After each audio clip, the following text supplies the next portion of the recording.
जब जंगल में आग लगती है तो न वो बरगद बचते हैं जो हवा को आंधी में तब्दील करते हैं, और न वो बांस बचते हैं जो आपसी रगड़ से चिंगारी पैदा करते हैं। मत समझना डराने से डर जाएंगे, अब के सारी हदों से गुजर जाएंगे। मौत के नाम का खौफ देता है क्यों, मौत जिस रोज आएगी मर जाएंगे। मैं डरा नहीं, मैं झुका नहीं, कहीं छुप छुपा के खड़ा नहीं। विजयवाड़ा वालों, हर सितम का जवाब आएगा, देखना इंकलाब आएगा। हम सब वो कोशिश कर रहे हैं, तो मेरी हिम्मत को सराहो, मेरे हमराह चलो। मैंने एक शम्मा जलाई है अंधेरों के खिलाफ। मैं विजयवाड़ा आज ना आता, मेरे पास 50 बहाने थे। मैं कह सकता था कि मैं यहां मसरूफ हूं, वहां मसरूफ हूं। मैं मसरूफ था भी, मुझे झूठ नहीं बोलना था, मुझे सच बताना था। लेकिन जब विजय राव जी आए तो मुझे लगा कि एक इंसान जिसकी उम्र इतनी है, वो कितनी मोहब्बत के साथ चाहता है कि कम्युनल हार्मोनी पे बात हो, एकजुटता पे बात हो। मैंने कहा विजय राव जी आप चलिए, आप करिए प्रोग्राम। कुछ नहीं, मैं सीधे हाजिर होता हूं। मैं एयरपोर्ट पे उतरा, न तो चेंज करने गया, न मौका भी नहीं था। मैं सीधे आपके बीच में हाजिर हुआ। मुझे लगा कि आप सारे लोग पसीने में बैठे होंगे परेशान होकर के। तो साथियों, फिर कह रहा हूं कि बहुत लंबी चौड़ी तकरीर नहीं करना है। हालांकि ये कहते कहते मैंने लंबी चौड़ी तकरीर कर दी है काम भर की। तो आपसे बस ये गुजारिश करता हूं कि सिर्फ विजयवाड़ा तक इसको मत रोकिए।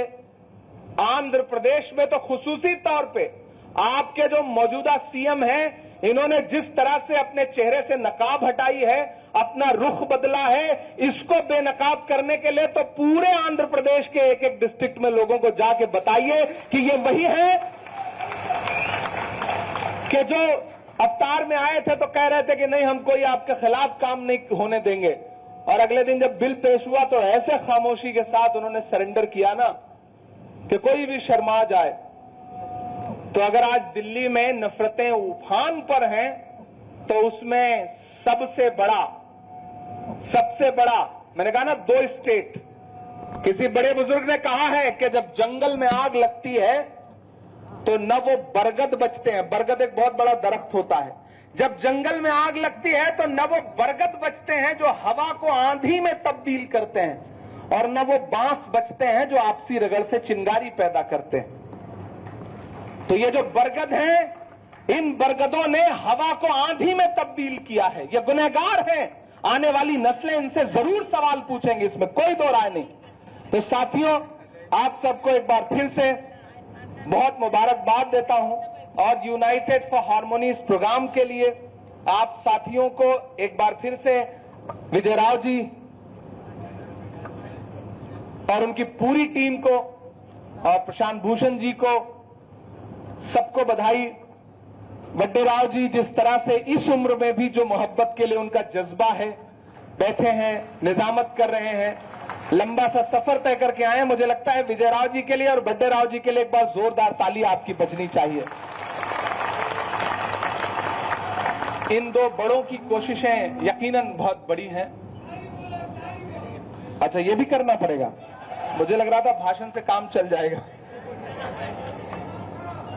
अच्छा, वो भी सुनाना पड़ेगा।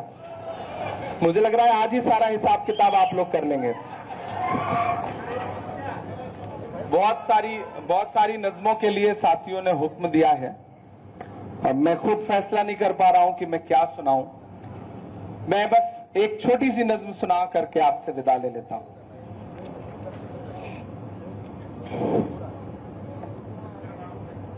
अच्छा, चंद्र बाबू पे। मैं आजकल नीतीश बाबू पे ज्यादा सुना रहा हूं। मत समझना डराने से डर जाएंगे।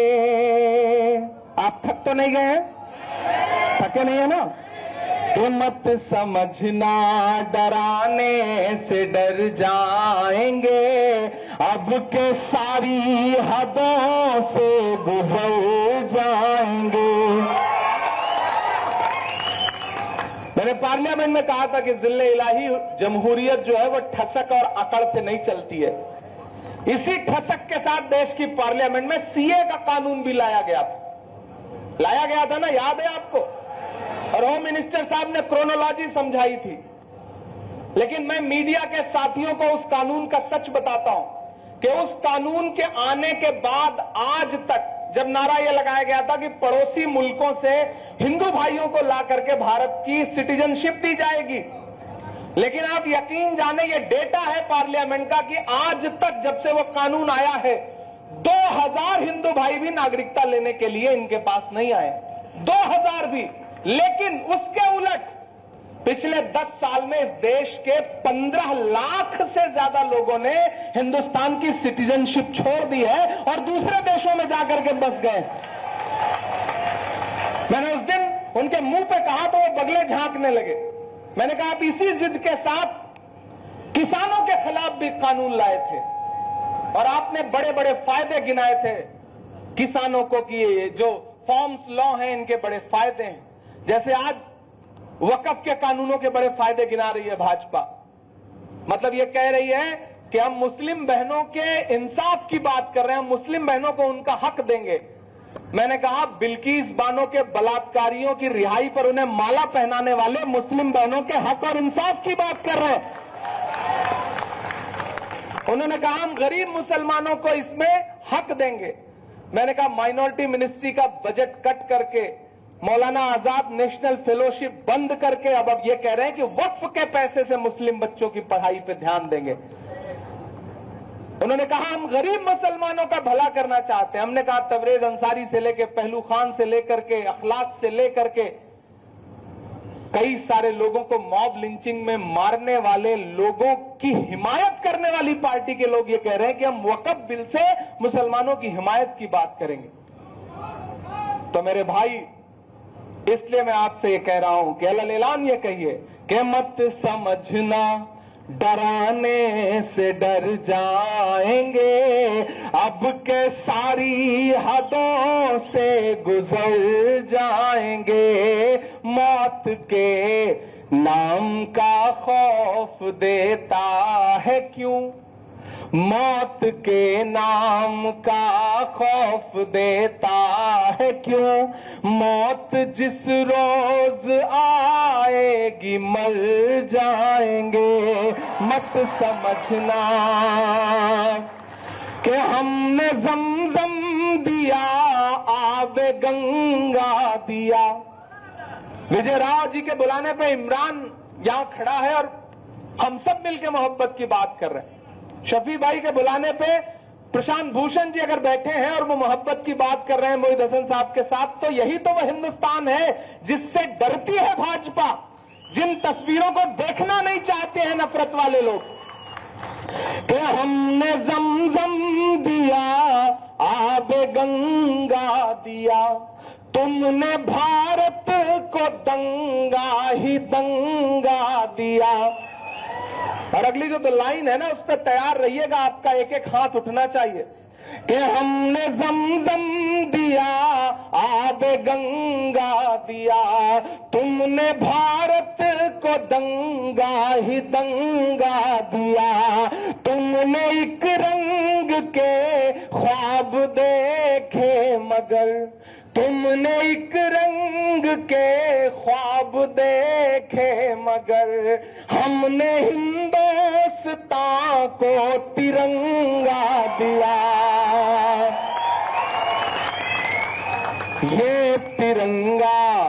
ये तिरंगा बदन पर लपेटे हुए, ये तिरंगा बदन पर लपेटे हुए, एक दिन इस ज़मीन में उतर जाएंगे, मत समझना डराने से डर जाएंगे, अब के सारी हदों से गुजर जाएंगे। और जाते जाते बस आपको आखिर में 2 मिनट की एक और छोटी सी नज्म सुना के विदा लूंगा, फिर कभी किसी मुशायरे में आऊंगा तो आपको शायरी सुनाऊंगा। आज मैं इस काम के लिए आया नहीं था, आज दूसरे काम के लिए आया हुआ हूं जी। जी मैं सारे सुना देता हूं। अभी तो पीछे से मुझे दादा ने याद दिलाया, मैं पिछले दिनों गुजरात गया, जामनगर गया, और मैं जामनगर तब गया जब देश की पार्लियामेंट में एक दिन होम मिनिस्टर साहब रिप्लाई करते करते डॉक्टर बाबा साहब अंबेडकर के बारे में अपमानजनक बात कर गए। उन्होंने कहा कि अंबेडकर, आप लोग अंबेडकर अंबेडकर अंबेडकर अंबेडकर करते हो, अगर इतना भगवान का नाम लेते तो स्वर्ग मिल जाता।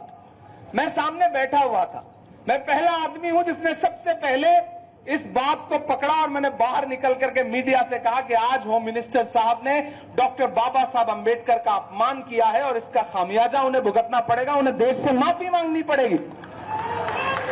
और अगले दिन ऐसा हुआ कि माफी मांगनी पड़ी, प्राइम मिनिस्टर साहब को कई बार ट्वीट करने पड़े। यह है डॉक्टर बाबा साहब अंबेडकर की ताकत। आप सोचिए, डॉक्टर बाबा साहब अंबेडकर की ताकत यह है तो उनके दिए गए संविधान की ताकत क्या है, जिसे कुचलना चाहती है भाजपा, जिसे बर्बाद करना चाहती है भाजपा। और उसके 5-6 दिन बाद मैं गुजरात गया, तो वही है ना कि डराने की कोशिश होती है। मैं गया एक शादी प्रोग्राम में, तो मैं वहां से लौट के आया, मैंने वहां कोई नज्म पढ़ी भी नहीं। जब मैं लौट के आया तो एक नज्म जो है, खून के प्यासों बात सुनो, गर हक की लड़ाई जुल्म सही, हम जुल्म से इश्क निभा देंगे। ये एक नज्म मेरे सोशल मीडिया के साथियों ने, जो वीडियो बड़ा खूबसूरत सा था, मुझ पे फूल बरस रहे थे, उन्होंने लगा के डाल दिया। तो मुझे मीडिया के जरिए पता चला कि 5 दिन बाद आपके खिलाफ जामनगर में FIR हो गई। मैंने कहा अच्छा, अंबेडकर जी का बदला वहां से लिया जा रहा है। फिर मुझे कुछ लोगों ने कहा कि आप इंस्पेक्टर से बात कर लीजिए, SP से बात कर लीजिए, ये मुकदमा खत्म हो जाएगा। नहीं, मैंने कहा नहीं, बात नहीं करूंगा, इस मुकदमे को लड़ेंगे हम। और मैं हाई कोर्ट गया, प्रशांत जी यहां बैठे हैं, हाई कोर्ट गया, 56 मिनट बहस हुई, सब कुछ 56 में ही चल रहा है, 56 में ही 56 मिनट बहस हुई। जज साहब ने कहा कि नहीं, इन्होंने तो थ्रोन के खिलाफ, यानी कि सिंहासन के खिलाफ कुछ बोला है, इसलिए इनके ऊपर मुकदमा तो बनता है। और ये कहकर के मेरी पिटीशन खारिज कर दी। जब मेरी पिटीशन हाई कोर्ट से खारिज हुई तो मैंने कहा चलो सुप्रीम कोर्ट चलते हैं, लड़ेंगे इस बात को। और मुझे लगता है पहली बार ऐसा हुआ होगा कि एक नज्म को लेकर के फिर मैं सुप्रीम कोर्ट आया। और जब सुप्रीम कोर्ट में जस्टिस अभय ओक साहब और जस्टिस उज्जवल भुयान साहब के बेंच में वो मुकदमा गया, तो पहले दिन पहले मिनट में उन्होंने उसका ट्रांसलेशन पढ़ा और फिर हंसे, और हंस के कहा कि क्या सरकारों के पास और पुलिस के पास माइंड नहीं है, उसको अप्लाई नहीं करते क्या ये लोग। और 2 हियरिंग के बाद उन्होंने जो हिस्टोरिकल जजमेंट दिया है, वो FIR भी क्वैश किया, और 54 पेज का 56 से उन्होंने 2 कम किया, 54 पेज का एक ऐसा बेंचमार्क जजमेंट उन्होंने फ्रीडम ऑफ स्पीच पर दिया है। तो मैं लड़के आ रहा हूं, मैं डरा नहीं, मैं झुका नहीं, कहीं छुप छुपा के खड़ा नहीं, कि जख्म पर जख्म खा के निकले हैं हाँ, मगर मुस्कुरा के निकले हैं। जख्म पर जख्म खा के निकले हैं हाँ, मगर मुस्कुरा के निकले हैं। सर झुकाने का हुक्म जब आया,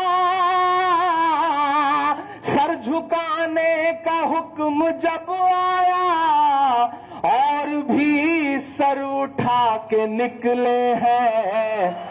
नारे हक लगा के निकले हैं, नारे हक लगा के निकले हैं। और विजयवाड़ा वालों, हर सितम का जवाब आएगा, देखना इंकलाब आएगा। जिन्हें ये लगता है कि 10 साल 15 साल 20 साल की हुकूमत में वो सब बदल देंगे, अपनी मर्जी का हिस्ट्री, अपनी मर्जी का इतिहास जो है वो देश के सामने रख देंगे, चंद सड़कों के शहरों के नाम बदलने से वो सारा निजाम बदल देंगे। दरअसल उन्हें पता ही नहीं है कि आप 10, 20, 25 साल के तारीख और हिस्ट्री की जो बात कर रहे हैं, ये हिस्ट्री बड़ी जालिम होती है, तारीख बहुत जालिम है। 50 साल और 100 साल 200 साल हुकूमत करने वाले लोग एक पन्ने में पलट जाते हैं और अगली हुकूमत आ जाती है। यह हिस्ट्री बहुत जालिम है, उन्हें यह बात समझनी पड़ेगी। और इसलिए मैं अलल ऐलान ये कहता हूं, मेरा यकीन है ये कि हर सितम का जवाब आएगा, देखना इंकलाब आएगा। अच्छे दिन का किए थे जो वादा, उनका दिन भी खराब आएगा, उनका दिन भी खराब आएगा। झूठ के हाकिमों के चेहरे पर आईना हम दिखा के निकले हैं, नारे हक लगा के निकले हैं, और भी सर उठा के निकले हैं। और जाते जाते बस आपसे आखिर में इतना कह रहा हूं साथियों कि एक बार जंगल में आग लगी थी।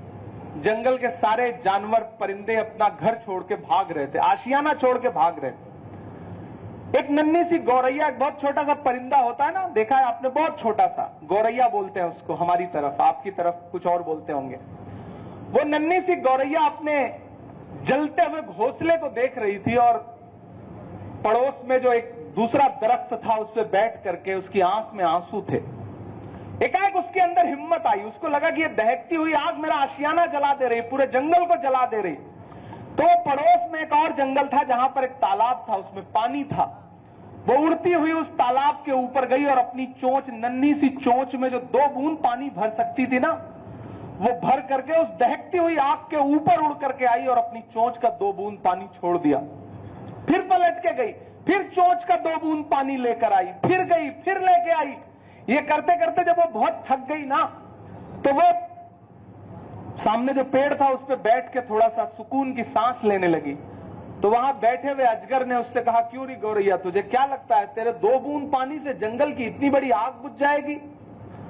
तो गौरैया के जवाब को विजयराव जी का जवाब समझना, प्रशांत भूषण जी का जवाब समझना, इमरान का जवाब समझना, मस्तान वली का जवाब समझना, दादा गांधी जी का जवाब समझना।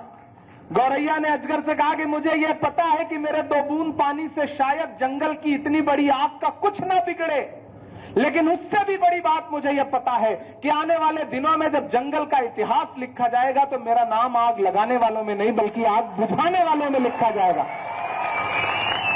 हम सब वो कोशिश कर रहे हैं, तो मेरी हिम्मत को सराहो, मेरे हमराह चलो, मैंने एक शम्मा जलाई है अंधेरों के खिलाफ। बहुत शुक्रिया आप सारे लोगों की मोहब्बतों का। फिर आपसे कभी मुलाकात होगी।